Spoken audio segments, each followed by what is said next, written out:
ಕೊಡಗು ಜಿಲ್ಲಾ ಕನ್ನಡ ಸಾಹಿತ್ಯ ಪರಿಷತ್ನಿಂದ ಕೊಡಮಾಡಲಾಗ್ತಾ ಇರುವ ಪ್ರತಿಷ್ಠಿತ ಶ್ರೀಮತಿ ವಿಜಯ ವಿಷ್ಣು ಭಟ್ ದತ್ತಿ ಪ್ರಶಸ್ತಿಯನ್ನು ಈ ಬಾರಿ ಉಪನ್ಯಾಸಕರು ಹಾಗೂ ಲೇಖಕರಾದ ಪ್ರತಿಮಾ ಹರೀಶ್ ರೈ ಅವರಿಗೆ ಶನಿವಾರ ಪ್ರದಾನ ಮಾಡಲಾಯಿತು. ಶುಭಂ ಕುರುತ್ವಂ ಕಲ್ಯಾಣಂ ಶುಭಂ ಕುರುತ್ವಂ ಕಲ್ಯಾಣಂ ಆರೋಗ್ಯಂ ಧನ ಸಂಪದ.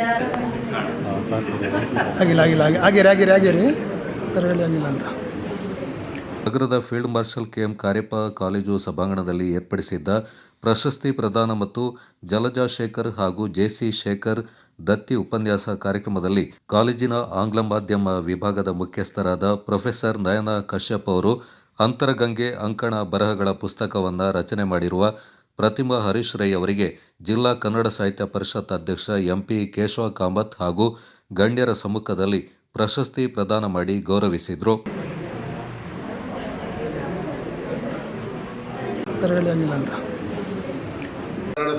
ಸಂಬಂಧಗಳ ಬಗ್ಗೆ ಮಾಹಿತಿ ಕೊಡುವಂಥದ್ದು, ಸಾಹಿತ್ಯದ ಬೆಳವಣಿಗೆಯ ಕುರಿತು ಮಾಹಿತಿ ಕೊಡುವಂಥದ್ದು ಎಲ್ಲ ಕಾರ್ಯಕ್ರಮಗಳನ್ನು ನಾವು ಶಾಲಾ ಕಾಲೇಜುಗಳಲ್ಲೇ ಮಾಡ್ತಾ ಇದ್ದೀವಿ. ಯಾಕೆಂತ ಹೇಳಿದ್ರೆ ಇಂದಿನ ಪೀಳಿಗೆಗೆ ಅದರ ಅವಶ್ಯಕತೆ ಇದೆ. ಮಕ್ಕಳು ಮೊಬೈಲ್ನಿಂದ ಹೊರಬಂದು ಸ್ವಲ್ಪವಾದರೂ ಈ ಸಾಹಿತ್ಯದ ಕಡೆಗೆ ಗಮನ ಕೊಟ್ಟಾಗ, ಈ ಥರದ ಕಾರ್ಯಕ್ರಮಗಳಲ್ಲಿ ಭಾಗಿಯಾದಾಗ 50 ಮಕ್ಕಳು ಭಾಗಿಯಾದರೆ ಅದರಲ್ಲಿ 5 ಮಕ್ಕಳಾದರೂ ಸಾಹಿತ್ಯಿಕವಾಗಿ ಬೆಳಿಬೋದು ಅನ್ನೋಂಥ ಒಂದು ಆಸೆ ಇಟ್ಕೊಂಡು ಈ ಕಾರ್ಯಕ್ರಮವನ್ನು ನಾವು ಶಾಲಾ ಕಾಲೇಜುಗಳಲ್ಲೇ ಮಾಡ್ಕೊಂಡು ಬರ್ತಾ ಇದ್ದೇವೆ. ಗ್ರಂಥಾಲಯದ ಕಡೆಗೆ ಮಕ್ಕಳೆಲ್ಲ ಮುಖ ಮಾಡಬೇಕಾದಂಥ ಒಂದು ಅವಶ್ಯಕತೆ ಇವತ್ತಿನ ದಿನಗಳಲ್ಲಿ ಇವೆ. ನಿಮಗೆ ಅತಿ ಹೆಚ್ಚು ಅಂಕ ಪಡೆಯುವ ತವಕ ಖಂಡಿತವಾಗಿ ಬೇಕು. ಆದರೆ ಅಂಕ 100ಕ್ಕೆ 100 ಪಡೆದು ವಿದ್ಯಾರ್ಥಿ ಜೀವನ ಮುಗಿಸಿ ಹೊರಗಡೆ ಬಂದಾಗ ನಿಮಗೆ ಪ್ರಪಂಚದಲ್ಲಿ ಜನರಲ್ ನಾಲೆಡ್ಜ್ ಇಲ್ಲ ಅಂತ ಆದರೆ ಏನೂ ಮಾಡಲಿಕ್ಕೆ ಸಾಧ್ಯ ಇಲ್ಲ. ಅಂಕದಿಂದ ನಿಮಗೆ ಸಾಧನೆಗಳನ್ನ ಮಾಡ್ಬೋದು, ಶ್ರೇಯಸ್ಸಿದೆ. ಆದರೂ ಸಾಮಾನ್ಯ ಜ್ಞಾನದ ಕೊರತೆ ಇರ್ತದೆ. ಅದರಿಂದಾಗಿ ಗ್ರಂಥಾಲಯಗಳ ಕಡೆ ನೀವು ಮನಸ್ಸು ಮಾಡಬೇಕು. ವಿದ್ಯಾರ್ಥಿಗಳು ಗ್ರಂಥಾಲಯಗಳನ್ನು ಉಪಯೋಗಿಸಬೇಕು. ಪ್ರತಿನಿತ್ಯ ಪತ್ರಿಕೆಯನ್ನು ಓದುವಂಥ ಅಭ್ಯಾಸ ಮಾಡ್ಕೋಬೇಕು. ಎಲ್ಲೇ ಹೋದರೆ ನಾವು ಖಂಡಿತವಾಗಿ ಹಿಂದೆ ಕುಳಿತೇವೆ. ನಮಗಿಂತ ಹಿಂದಿನ ಬೆಂಚಲ್ಲಿ ಕೂತವನು ಮುಂದೆ ಹೋಗಿರ್ತಾನೆ. ತನ್ನದೇ ಆದಂತಹ ಗೌರವವನ್ನು, ಹಿರಿಮೆಯನ್ನು ಜಾಗತಿಕ ಮಟ್ಟದಲ್ಲಿ ಹೊಂದಿರ್ತದೆ. ಕನ್ನಡ ಭಾಷೆಯನ್ನು ನಾವು ಪರಿಗಣಿಸಿದರೆ ಎಥ್ನೋಲಾಗ್ ಅಥವಾ ಭಾಷೆಯ ಜಾಗತಿಕ ಭಾಷೆ, ಜೀವಂತ ಭಾಷೆಯನ್ನು ಆಡುವಂತಹ ಭಾಷೆಗಳ ಅಂಕಿಅಂಶ ಮತ್ತು ಮಾಹಿತಿಯನ್ನು ಒದಗಿಸುವಂತಹ ಅತ್ಯಂತ ಸಮಗ್ರವಾದಂತಹ ವಿಶ್ವಕೋಶ ಈ ಎಥ್ನೋಗ್ರಾಫ್. ಇದು ತಿಳಿಸುವ ಪ್ರಕಾರ ಜಗತ್ತಿನಲ್ಲಿ ಸುಮಾರು 7,000 ಭಾಷೆಗಳು, 7,000ಕ್ಕಿಂತ ಹೆಚ್ಚು ಭಾಷೆಗಳಿವೆ.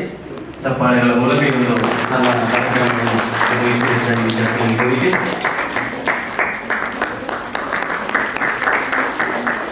ಒಂದು ಹೊಸ ಸಮಾಜ, ಬಸವಣ್ಣನವರು ಕಟ್ಟಿದಂತಹ ಒಂದು ನವ ಸಮಾಜ, ಎಲ್ಲ ಜನಾಂಗ, ಎಲ್ಲ ಧರ್ಮ, ಎಲ್ಲ ವ್ಯಕ್ತಿಗಳು, ಎಲ್ಲ ಜಾತಿಗಳು ಪ್ರತಿಯೊಬ್ಬರೂ ಕೂಡಿ ಒಂದು ಹೊಸ ಧರ್ಮವನ್ನೇ ಕಟ್ಟಿದಂತಹ ಒಂದು ಸನ್ನಿವೇಶ ಅದು. ಈಗಿನ ಸಂದರ್ಭದಲ್ಲಿ ಜಾತಿ ಧರ್ಮದ ನಡುವೆ ನಡೆಯುತ್ತಿರುವಂತಹ ಸಂಘರ್ಷ, ಬಂಡವಾಳದಾರರು ಮತ್ತು ಬಡವರು ಅನ್ನುವಂತಹ ನಡುವೆ ನಡೆಯುತ್ತಿರುವಂತಹ ಸಂಘರ್ಷಗಳು ಆ ಕಾಲದಲ್ಲಿ ಸ್ವಲ್ಪ ಪ್ರಮಾಣದಲ್ಲಿದ್ದು ಅದನ್ನು ಮನಗಂಡಂತಹ ಬಸವಾದಿ ಶಿವಶರಣರು ಹೊಸ ಧರ್ಮವನ್ನೇ, ಹೊಸ ಸಮಾಜವನ್ನೇ ಕಟ್ಟಲು ಬಯಸಿದಂತಹ ಸನ್ನಿವೇಶ. ಒಬ್ಬ ಮಹಿಳೆಗೆ ಅವರ ಶ್ರಮಕ್ಕೆ, ಅವರ ಬೌದ್ಧಿಕತೆಗೆ, ಅವರ ಬರವಣಿಗೆಯ ಕುರಿತ ಇರುವ ಬದ್ಧತೆಗೆ ಸಿಕ್ಕ ಪ್ರಶಸ್ತಿ ಇದು.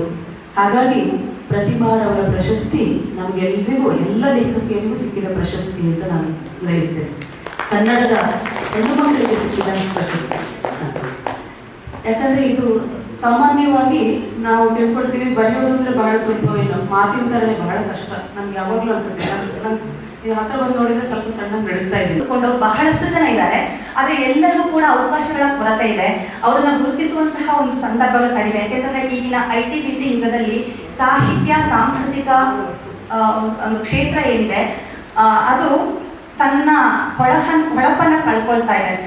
ಕಾರಣ ಏನಂದ್ರೆ ಈಗ ವಿದ್ಯಾರ್ಥಿಗಳ ಮುಂದೆ ಈ ಕಾರ್ಯಕ್ರಮವನ್ನ ಮಾಡ್ತಾ ಇರುವಂಥದ್ದು ಯಾಕಾಗಿ ಅಂತಂದ್ರೆ, ವಿದ್ಯಾರ್ಥಿಗಳು ದಯವಿಟ್ಟು ಅರ್ಥ ಮಾಡ್ಕೊಳ್ಳಿ. ನೋಡಿ, ಹೌದು, ನಮ್ಮ ಈಗಿನ ಒಂದು ಸ್ಪರ್ಧಾತ್ಮಕ ಯುಗದಲ್ಲಿ ಎಲ್ಲವೂ ಬೇಕು ನಿಜ.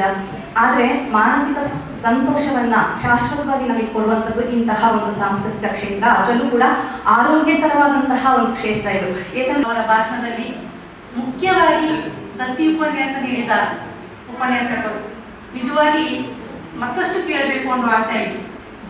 ಸಮಯಾವಕಾಶದ ಕೊರತೆಯಿಂದ ಅವರು ಸ್ವಲ್ಪ ಉಪನ್ಯಾಸವನ್ನ ಆದಷ್ಟು ಬೇಗ ಮುಗಿಸಿದ್ರು. ನಿಜವಾಗಿ ನಮಗೆ ಬೇಸರ ಆಯಿತು. ನಮಗೆ ಮತ್ತಷ್ಟು ಕೇಳುವಂತ ಆಸೆ ಇತ್ತು. ಅವರ ವಿದ್ಯಾರ್ಥಿಗಳ ವೃಂದದವರು ನಿಜವಾಗಿ ಪುಣ್ಯವಂತರು. ನಿರಂತರವಾಗಿರ್ತದೆ.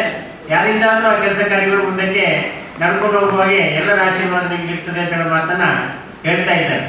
ಕೊಡಗಿನಲ್ಲಿ ಮಹಿಳಾ ಸಾಹಿತಿಗಳ ದೊಡ್ಡ ಕ್ರಾಂತಿ ನಡೆದಿದೆ. ನಯನಾ ಕಾಶ್ಯಪರು ಮರ್ತೋದ್ರೂ ಗೊತ್ತಿಲ್ಲ ನನಗೆ. ದೊಡ್ಡ ಕ್ರಾಂತಿ ನಡೆದಿದೆ.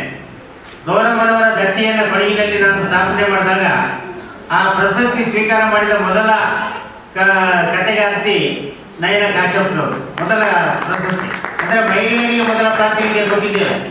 ಅದಾದ ನಂತರ ಕೊಡಗಿನಲ್ಲಿ 23 ಮಹಿಳಾ ಲೇಖಕಿಯರಿಗೆ ಗೌರವ ಪ್ರಶಸ್ತಿ ಬಂದಿದೆ. 23 ಮಹಿಳಾ ಲೇಖಕಿಯರಿಗೆ ಅಂದ್ರೆ 23 ಮಹಿಳಾ ಲೇಖಕಿಯರು ಆ ಪ್ರಶಸ್ತಿಯನ್ನು ಪಡೆದಿದ್ದಾರೆ. ಅಂದ್ರೆ ಸುಮಾರು 60 ಮಹಿಳಾ ಲೇಖಕಿಯರು ಕೊಡಗಿನಲ್ಲಿ ಸಾಹಿತ್ಯ ಕ್ಷೇತ್ರದಲ್ಲಿ ತನ್ನ ಮುನ್ನಡೆ ಇಟ್ಕೊಂಡು ಕಾರ್ಯ. ಆ ಒಂದು ನಿಟ್ಟಿನಲ್ಲಿ ನಾನು MA ಮಾಡ್ತಾ ಇರೋ ಕೂಡ ನಾನು ವಚನ ಸಾಹಿತ್ಯದ ಅಭಿಮಾನಿ. ಆಕ್ಚುಲಿ ನನಗೆ 1 ಮಾರ್ಕಿನಲ್ಲಿ ನಾನು ಅಲ್ಲಿ ಹಿಂದೆ ಬಂದೆ. ಯಾಕೆ ನನಗೆ PhD ಮಾಡಬೇಕು.